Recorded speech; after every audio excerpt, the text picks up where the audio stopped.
আমাদের ধরো তোমাদের ১০০ বছর ধরে প্রায় মনসা পুজো হচ্ছে। দেশভাগের আগের থেকে আমার ঠাকুরদাদা বাংলাদেশে এই পুজোটা করতেন কোলাপাড়া এরিয়াতে।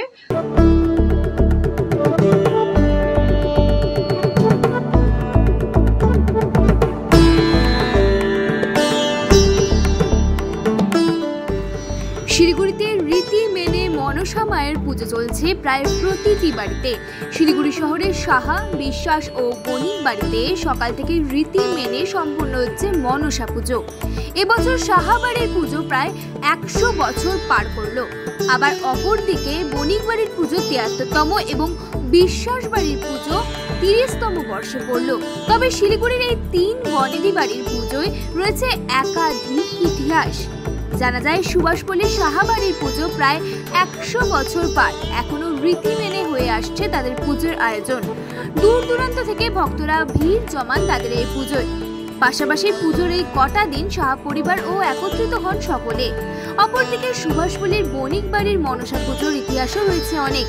জানা যায় তাদের পুজো শুরু হয় বাংলাদেশে, তারপর সেই পুজো তাদের ঠাকুরদার হাত ধরে আসে এদেশে।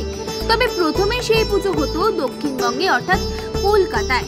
স্বাধীনতার পরে সেই পুজো শুরু হয় শিলিগুড়ির বাড়িতে। তাদের এই পুজোর বয়স প্রায় ৭৩ বছরে পড়ল। সুভাষপল্লীর বহু মানুষ ভিড় জমান তাদের এই পুজোয়।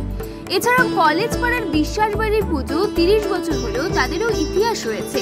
সব মিলিয়ে শুক্রবার সকাল থেকে রীতি মেনে সম্পন্ন হচ্ছে শিলিগুড়ির সকল বাড়ির মা মনসার পুজোর আয়োজন।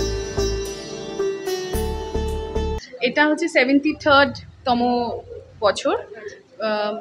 দেশভাগের আগের থেকে আমার ঠাকুরদাদা বাংলাদেশে এই পুজোটা করতেন কোলাপাড়া এরিয়াতে। তো তারপর তিনি দেশভাগের আগেই উনি এদেশে চলে এসেছিলেন।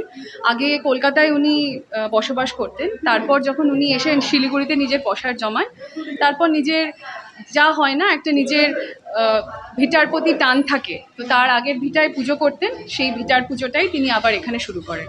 আচ্ছা, কি কি নিয়মাবলীর সঙ্গে এই মনসা পুজো হয়ে থাকে আপনাদের বাড়ি? আমাদের যেমন গোটা শ্রাবণ মাস ধরে আমাদের মনসামঙ্গল কাব্য পাঠ করা হয়। তো তারপরে গিয়ে শ্রাবণ মাসের শেষ দিন মনসামঙ্গল কাব্য পাঠ করা হয় ১ মাস ধরে। তারপর আমাদের বেহুলা লক্ষিন্দর তাদের নিয়ে জগৎকার মুনি আস্তিকেশ্বর মুনিকে নিয়ে আমাদের মা মনসার পুজো করা হয়। ভোগের কোনো বিশেষত্ব রয়েছে কি? আমরা দেখতে বিভিন্ন জায়গায় দেখা যাচ্ছে মা মনসার ভোগের নানান রকম বিশেষত্ব। আপনাদের এখানে কোনো বিশেষত্ব? হ্যাঁ, আমাদের সবচেয়ে যেটা বিশেষত্ব বললে মা মনসা আমাদের ফলাহারি। উনি হচ্ছে পদ্মের উপরে বসেন আর উনি ফলাহারি দেবী। কোনো কিছুই রান্না করা জিনিস মা মনসাকে দেওয়া হয় না। দুধ কলাটাই ওনার মেন পুজোর ভোগ। কোনো রান্না করে বস্তু মা মনসাকে দেওয়া হয় না। এই যে এত বছর ধরে পুজো হয়ে আসছে, তো প্রত্যেক বছর তো আপনারা দেখতেই পাচ্ছেন ভক্ত সমাগম বেশ ভালোই আমরাও দেখতে পাচ্ছি। তো সব মিলিয়ে কি মনে হচ্ছে, কি বলতে চাইবেন আজকের এই বিশেষ দিনটিতে? মা মনসার পুজো আমাদের কাউকে এমন হয় না যে আমাদের নিমন্ত্রণ করতে হয়। যারা প্রত্যেক বছর আসে তারা নিজের স্বেচ্ছাতেই মায়ের টানি তারা প্রত্যেক বছর আসে। কোভিডের পরে একটু ভিড়টা কমেছিল, তারপর আবার ভক্তরা বিভিন্ন জায়গা থেকে এসছে। কোভিডের মধ্যেও আমাদের পুজো বন্ধ হয়নি, তখনও কোভিড প্রোটোকল মেনে পুজো করা হয়েছে।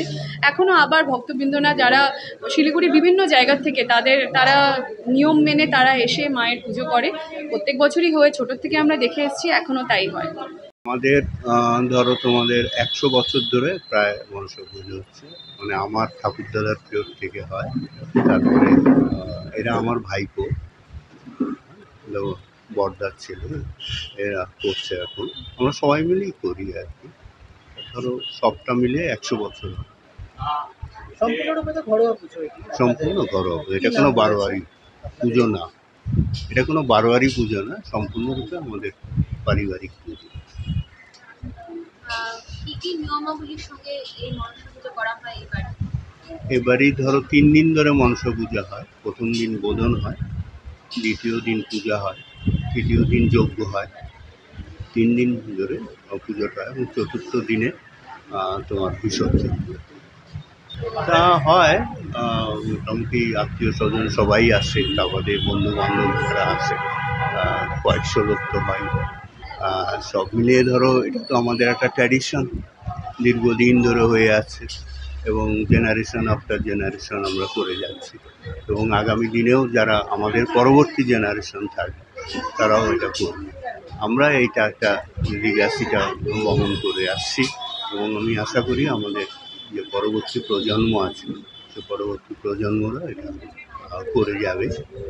এবং এই আম- বাড়ির মনসা পুজোর ঠিক কি নাম রয়েছে, মানে এই বাড়ির আপনাদের যে পরিবারের যে পুজো হচ্ছে ঠিক কি নামে এটা আমরা বলতে পারি?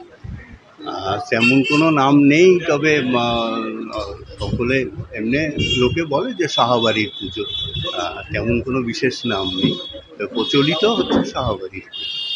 আপনার নাম? আমার নাম সুখেন্দ্র নারায়ণ সাহা। আর এটা আমার আগে দেশবন্ধু পাড়া পুজো হতো। দেশবন্ধু পাড়া আমার বাড়ি আছে। দেশবন্ধু পাড়া থেকে এই বাড়িতে আসার পর আমি এই বাড়িতে। মূলত যে আশেপাশে যারা ওখানে রয়েছেন কি নামে পরিচিত আপনাদের এই মানে বিশ্বাস বাড়ি পুজো।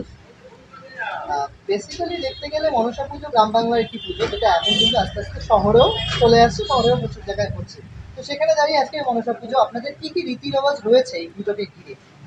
বিভিন্ন জায়গায় আলাদা আলাদা রীতি রেওয়াজ, কোথাও 1 মাস ধরে এটা চলছে। না, আমার 1 মাস না, খালি আপনাদের কি কি রয়েছে? আমাদের খালি সংক্রান্তির দিনই পুজোটা হয়। খালি শনিবার মঙ্গলবার আমরা বিসর্জন দিতে চাই না, পরে আমরা বিসর্জন দিই।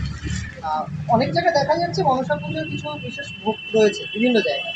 তো আপনাদের কোনো রকম ভোগের হ্যাঁ, আমাদের বিশেষত্ব ভোগ কি হয়। রয়েছে মনসা পুজোয়? খিচুড়ি হয়, লাবড়া হয়, চাটনি হয়, পায়েস হয়, লুচি হয়, সুজি হয়, 5 রকম ভাজা হয়। আশেপাশে থেকে ভক্তদের কতটা আসে, সমাগম থাকে? আসে।